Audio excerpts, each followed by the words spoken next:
Hello friend, welcome to our YouTube channel learning methods. Friends, आज मैं लेकर आया हूँ आप लोगों के लिए सी लैंग्वेज की सीरीज का पहला ट्यूटोरियल। और इस सीरीज के अंदर हम सी लैंग्वेज को कम्प्लीटली कवर करेंगे, जीरो से लेकर एडवांस तक। और आज के इस लेसन के अंदर हम सीखेंगे कि हमें सी लैंग्वेज क्यों सीखनी चाहिए और सी लैंग्वेज की हिस्ट्री क्या है, सी लैंग्वेज के उपयोग कहाँ कहाँ होते हैं। ये सारा कुछ सीखने के लिए जुड़े रहिए हमारे साथ।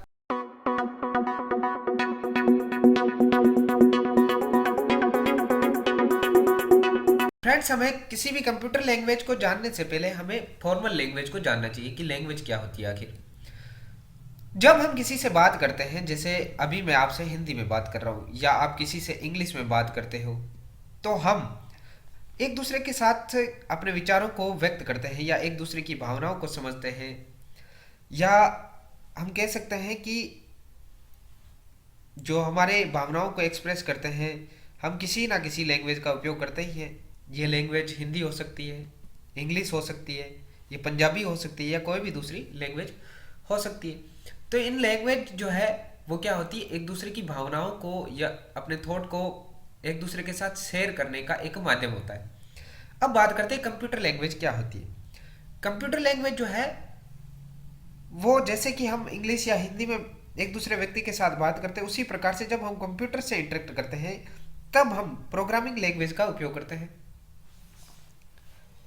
जिसे कंप्यूटर लैंग्वेज भी कहते हैं। और कंप्यूटर एक डम मशीन होता है, क्योंकि जब तक हम कुछ भी इंस्ट्रक्शंस नहीं देते हैं वे वर्क नहीं करता है। जब भी हम कंप्यूटर को कुछ भी इंस्ट्रक्शंस मिलता है तो वे इसके बेस पे वर्क करने लग जाता है। कंप्यूटर सिर्फ एक बाइनरी कोड को ही समझता है। हम इसमें डायरेक्ट बात नहीं कर सकते। कंप्यूटर जो है उससे हम डायरेक्ट बात नहीं कर सकते हैं, क्योंकि एक सामान्य भाषा को नहीं समझता है। तो कंप्यूटर जो है वो,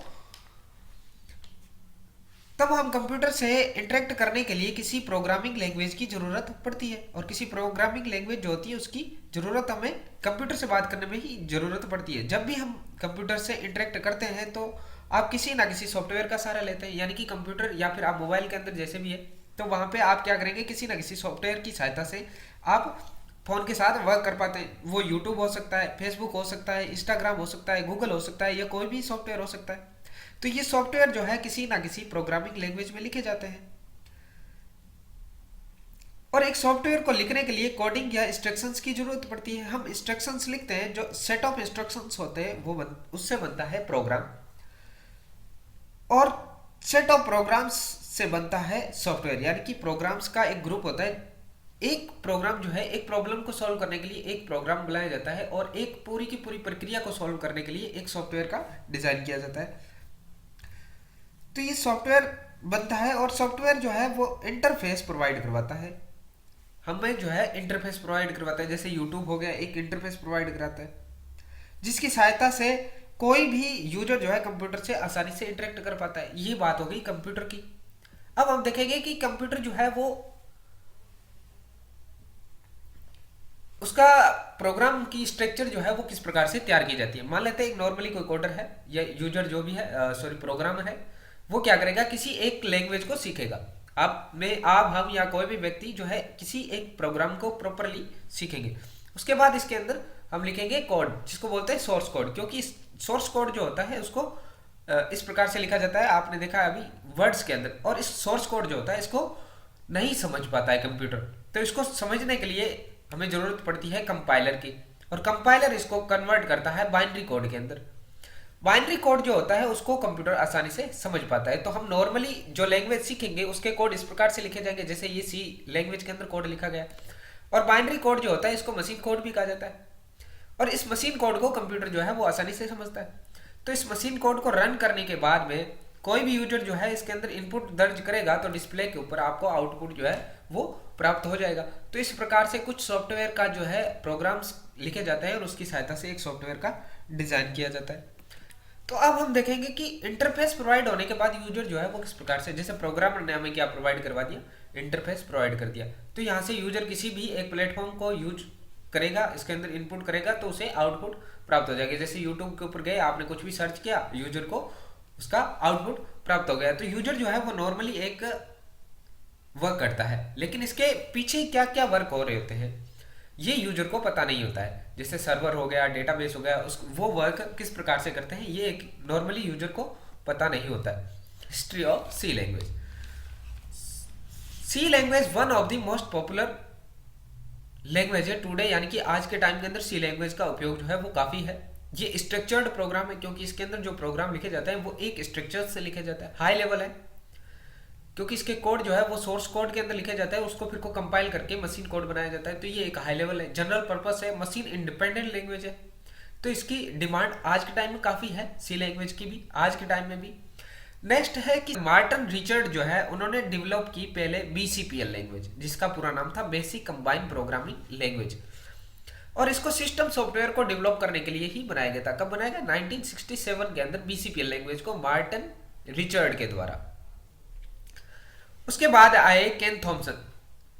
केन थॉमसन थे, उन्होंने 1970 के अंदर 1970 के अंदर एक लैंग्वेज इन्वेंटेड की जो कि बीसीपीएल लैंग्वेज का एक नेक्स्ट वर्जन था, यानी कि बीसीपीएल के अंदर कुछ और फीचर्स ऐड किए और उसका नाम रख दिया बी लैंग्वेज। उसको इन्वेंटेड किया 1970 के अंदर। उसके बाद में आए डेनिस रिची, जिन्होंने सी लैंग्वेज का इन्वेंशन किया या सी लैंग्वेज को इन्वेंटेड किया। उन्होंने एल्गोल, बीसीपीएल और बी लैंग्वेज जो थी उनके अंदर कुछ और फीचर्स ऐड किए, कुछ और इन्वेंशन किए, और उसके बाद उन्होंने 1972 के अंदर एक लैंग्वेज बनाई और उसको नाम दिया गया सी लैंग्वेज। और सी लैंग्वेज को बनाने का मुख्य पर्पस था यूनिक ऑपरेटिंग सिस्टम को बनाना। तो यूनिक ऑपरेटिंग सिस्टम को बनाने के लिए सी लैंग्वेज का डेवलप किया गया। उसके बाद 1978 के अंदर 1978 के अंदर डेनिस रिची और ब्रेन कर्निंगम ने पब्लिश किया फर्स्ट एडिशन सी लैंग्वेज का, जिसका नाम था द सी प्रोग्रामिंग लैंग्वेज, जिसको कॉमनली के&आर-सी के नाम से जाना जाता है। उसके बाद 1983 के अंदर 1983 के अंदर अमेरिकन नेशनल स्टैंडर्ड इंस्टीट्यूट जो था उसके अंदर सी को स्टैंडर्ड यानी कि उसको सुरक्षित करने के लिए एक कमेटी बनाई गई, और उस कमेटी के तहत इसको स्टैंडर्ड किया गया, उसको सुरक्षित किया गया, और ये काम जो है वो कंप्लीट हुआ 1989 के अंदर, और इसको नॉर्मली जो है एनसी के नाम से जाना जाता है। ये तो होगी सी के हिस्ट्री की बात। अब हम देखेंगे कि सी को हमें पढ़ना क्यों चाहिए भाई। तो सी को पढ़ने के लिए हमारे पास कई रीजन होंगे। पहला है इजी टू लर्न, सी को पढ़ना आसान होता है, क्योंकि सी के प्रोग्राम जो है वो काफ़ी आसान होते हैं, इसलिए हम सामान्य इसे समझना जो है वो आसान भी होता है। बाकी सभी जो लैंग्वेज होती है वो सी के बाद बनी होती है, और इसको या फिर सी को डेवलप करके ही बनाई जाती है। तो इसलिए हम कह सकते हैं कि इसे सीखने के लिए बाकी सारी लैंग्वेज सीखना जो है वो आसान हो जाएगा। यानी सी लैंग्वेज को आपने सीख लिया तो उसके बाद सारी लैंग्वेज जो है उनको सीखना आसान हो जाएगा, क्योंकि सी में बेसिक है, और इसके बाद जो बाकी की लैंग्वेज जो है वो सी का ही एडवांस वर्जन है। इसलिए सी बिगनर्स को सी लैंग्वेज को सीखना सबसे पहले सीखना चाहिए। बिगनर जो भी है उनको सी लैंग्वेज से ही स्टार्ट करना चाहिए। जब आप सी लैंग्वेज को सीख लेते हैं तो बेसिक फंडामेंटल्स स्ट्रॉन्ग हो जाते हैं, आपके जो बेसिक फंडामेंटल है वो स्ट्रॉन्ग हो जाएंगे, तो आपको जो है वो बहुत ही ईजी लगेगी। दूसरी जो भी लैंग्वेज आप सीखने की कोशिश करोगे तो बहुत ही इजी लगेगा। तो पहला रीजन यही है कि सी लैंग्वेज जो है इजी टू लर्न हो गई। इसको सीखने के बाद आपके फंडामेंटल्स काफी स्ट्रांग हो जाएंगे, तो दूसरी लैंग्वेज जो है उसको सीखना काफी आसान हो जाएगा। अब दूसरे रीजन की बात करते हैं, तो दूसरा रीजन है एम्बेडेड सॉफ्टवेयर। एम्बेडेड सॉफ्टवेयर जो है वो ऑटोमेटिक घटक है। ये कंप्यूटर चिप और नॉन वोलेटाइल मेमोरी के अंदर स्टोर एक विशेष प्रोग्राम होता है जो ग्राहक द्वारा निर्देशित किया जाता है या सिस्टम डिजाइन के हिस्से के रूप में होता है। इसकी क्रिया को नियंत्रण यानी जिसके अंदर भी ये सॉफ्टवेयर डाला जाता है वो उसकी क्रिया को नियंत्रित करता है, और ये सॉफ्टवेयर जो है वो सी लैंग्वेज के अंदर लिखे जाते हैं।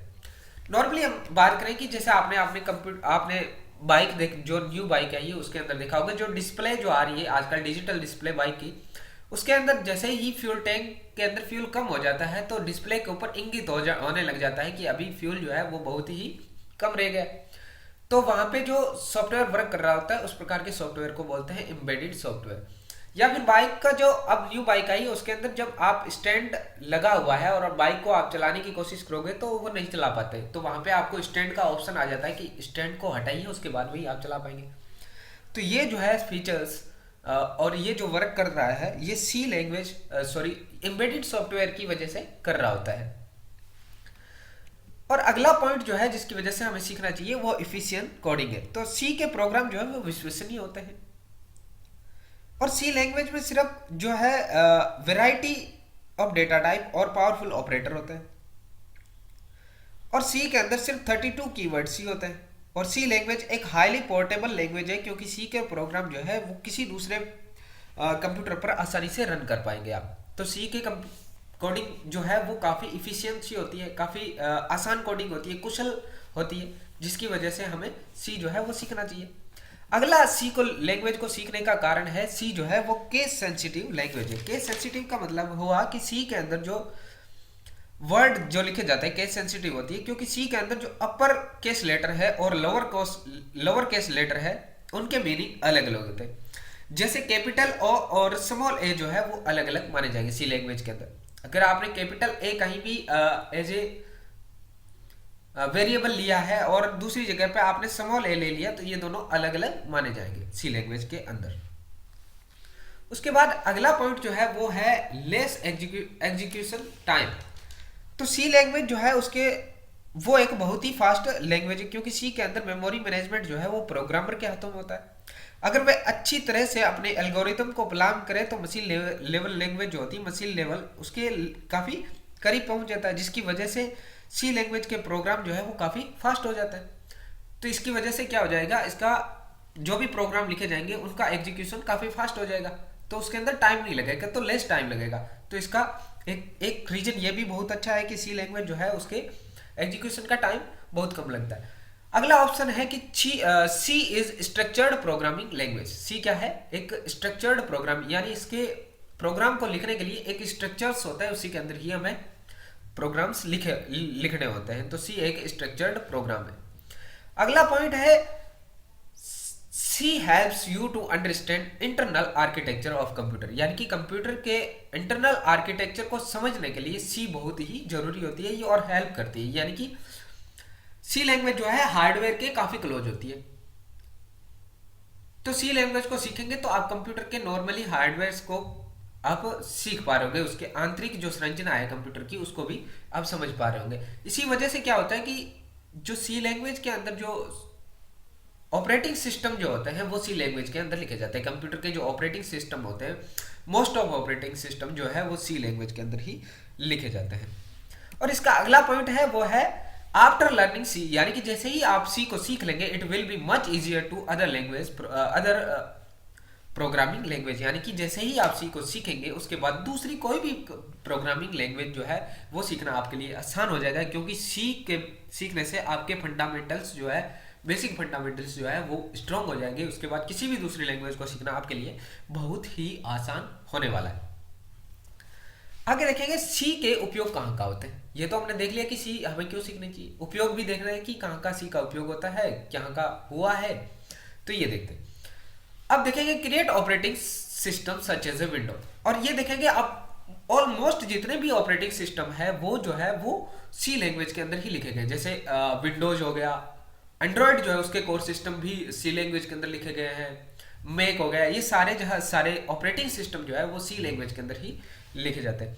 इसके अलावा आप देखेंगे डेवलप ऑफ वीडियो गेम जो है उसको डिजाइन करने, उसको डेवलप करने के सी का उपयोग होता है। लेकिन आजकल जो सी लैंग्वेज वीडियो गेम जो है सी प्लस प्लस के अंदर डिजाइन किए जाते हैं। आगे है develop Adobe Photoshop and Illustrator. तो अडोबी के जो सॉफ्टवेयर थे फोटोशॉप और इलस्ट्रेटर, ये भी सी लैंग्वेज के अंदर डिजाइन किए गए थे। अगला है design to compiler such as a Clancy and मिंजी डब्ल्यू। तो मिंजी डब्ल्यू और क्लैंसी जैसे कंपाइलर है, कंपाइलर जो है वो भी सी के अंदर डिजाइन किए गए। तो दूसरे कंपाइलर भी, जो काफी कंपाइलर जो है वो सी के अंदर डिजाइन किए जाते हैं। Create my SQL database management. तो माई एसक्यूएल डेटाबेस जो है वो काफी फेमस है, आपने नाम सुना ही होगा। तो माई एसक्यूएल डेटाबेस जो है वो सी के अंदर लिखा गया है, पूरा का पूरा सी के अंदर लिखा गया है। तो सी की इंपॉर्टेंस बहुत ज्यादा है, हम कह सकते हैं कि सी की इंपॉर्टेंस बहुत ज्यादा है, क्योंकि एमसीक्यू माई एसक्यूएल जो है उस प्रकार के डेटाबेस जो है वो भी सी के अंदर लिखे गए।